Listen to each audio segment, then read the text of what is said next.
ನಮಸ್ಕಾರ ಸ್ನೇಹಿತರೆ, ನಾನು ಚಾಣಕ್ಯ ಚಾನೆಲ್ನ ಭಗವದ್ಗೀತೆ ಸರಣಿಯ 66ನೇ ದಿನಕ್ಕೆ ಸ್ವಾಗತ. ನಾವು ಈಗ ವಿಶ್ವರೂಪ ದರ್ಶನ ಯೋಗದ ಅತ್ಯಂತ ಗಂಭೀರ ಘಟ್ಟದಲ್ಲಿದ್ದೇವೆ. ನಿನ್ನೆ ಅರ್ಜುನನು ಕೃಷ್ಣನ ಕಣ್ಣುಗಳಲ್ಲಿ ಸೂರ್ಯಚಂದ್ರರನ್ನು ಕಂಡಿದ್ದನು. ಆದರೆ ಇಂದು ಆ ರೂಪವು ಕೇವಲ ಪ್ರಕಾಶಮಾನವಾಗಿ ಉಳಿಯದೆ ಅಧರ್ಮವನ್ನು ನುಂಗುವ ಮಹಾಕಾಲನಂತೆ ಕಾಣುತ್ತಿದೆ. ಸಿದ್ಧಪುರುಷರು ಮತ್ತು ದೇವತೆಗಳೇ ಈ ರೂಪವನ್ನು ಕಂಡು ನಡುಗುತ್ತಿದ್ದಾರೆ ಎಂದರೆ ಅರ್ಜುನನ ಸ್ಥಿತಿ ಏನಾಗಿರಬಹುದು? ಬನ್ನಿ, ಇಂದಿನ ಶ್ಲೋಕಗಳ ದಿವ್ಯ ಸತ್ಯವನ್ನು ಆಲಿಸೋಣ. ರೂಪಂ ಮಹತ್ತೇ ಬಹುವಕ್ತ್ರನೇತ್ರಂ ಮಹಾಬಾಹೋ ಬಹುಬಾಹೂರೂಪಾದಂ ಬಹುಧರಂ ಬಹುದಂಷ್ಟ್ರಾಕರಾಲಂ ದೃಷ್ಟ್ವಾ ಲೋಕಾಃ ಪ್ರವ್ಯಥಿತಾಸ್ತಥಾಹಂ.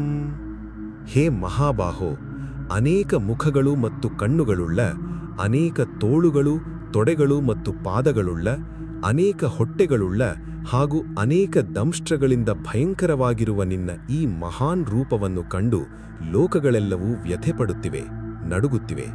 ಹಾಗೆಯೇ ನಾನು ಕೂಡ ನಡುಗುತ್ತಿದ್ದೇನೆ. ಅರ್ಜುನನಿಗೆ ಈಗ ಕೃಷ್ಣನ ಸೌಮ್ಯ ಮುಖ ಕಾಣುತ್ತಿಲ್ಲ, ಬದಲಿಗೆ ಅಧರ್ಮವನ್ನು ಸೀಳುವ ಉಗ್ರರೂಪ ಕಾಣುತ್ತಿವೆ. ಈ ಬ್ರಹ್ಮಾಂಡದಲ್ಲಿ ಎಂತಹ ಶಕ್ತಿಶಾಲಿಗಳು ಕಾಲನ ಮುಂದೆ ನಡುಗಲೇಬೇಕು ಎಂಬುದು ಇಲ್ಲಿನ ಸಾರ. ನಭಸ್ಪೃಶಂ ದೀಪ್ತಂ ಮನೇಕವರ್ಣಂ ವ್ಯಾಧ್ಯತಾಂಸ್ಯಂ ದೀಪ್ತ ವಿಶಾಲನೇತ್ರಂ ದೃಷ್ಟ್ವಾ ಹಿತ್ವಾಂ ಪ್ರವ್ಯಥಿತಾಂತರಾತ್ಮಾ ಧೃತಿಂ ನ ವಿಂದಾಮಿ ಶಮಂ ಚ ವಿಷ್ಣೋ.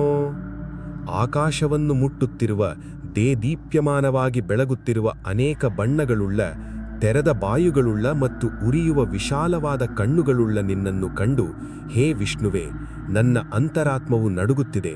ನನಗೆ ಧೈರ್ಯವಾಗಲಿ ಅಥವಾ ಶಾಂತಿಯಾಗಲಿ ಸಿಗುತ್ತಿಲ್ಲ. ಅರ್ಜುನನಂತಹ ಮಹಾವೀರನೇ ಇಲ್ಲಿ ಧೈರ್ಯ ಕಳೆದುಕೊಳ್ಳುತ್ತಿದ್ದಾನೆ ಎಂದರೆ ಪರಮಾತ್ಮನ ಪೂರ್ಣ ಶಕ್ತಿಯನ್ನು ತಡೆದುಕೊಳ್ಳುವ ಸಾಮರ್ಥ್ಯ ಯಾರಿಗೂ ಇಲ್ಲ. ನಮ್ಮ ಅಹಂಕಾರವು ಭಗವಂತನ ವಿಶ್ವರೂಪದ ಮುಂದೆ ಎಷ್ಟು ನಗಣ್ಯ ಎಂಬುದಕ್ಕೆ ಇದು ಸಾಕ್ಷಿ. ದಂಷ್ಟ್ರಾಕರಾಲಾನಿ ಚ ತೇ ಮುಖಾನಿ ದೃಷ್ಟ್ವೈವ ಕಾಲಾನಲಸನ್ನಿಭಾನಿ ದಿಶೋ ನ ಜಾನೇ ನ ಲಭೇ ಚ ಶರ್ಮ ಪ್ರಸೀದ ದೇವೇಶ ಜಗನ್ನಿವಾಸ.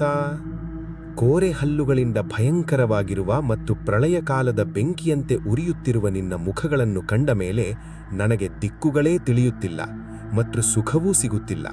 ಹೇ ದೇವೇಶನೇ, ಹೇ ಜಗನ್ನಿವಾಸನೇ, ನನ್ನ ಮೇಲೆ ಪ್ರಸನ್ನನಾಗು. ಕೃಷ್ಣನು ಇಲ್ಲಿ ಕಾಲನಾಗಿ ಕಾಣುತ್ತಿದ್ದಾನೆ. ಪ್ರಳಯ ಕಾಲದಲ್ಲಿ ಎಲ್ಲವನ್ನೂ ಸುಟ್ಟು ಭಸ್ಮ ಮಾಡುವ ಆ ಶಕ್ತಿ ಈಗ ಅರ್ಜುನನ ಕಣ್ಣ ಮುಂದಿದೆ.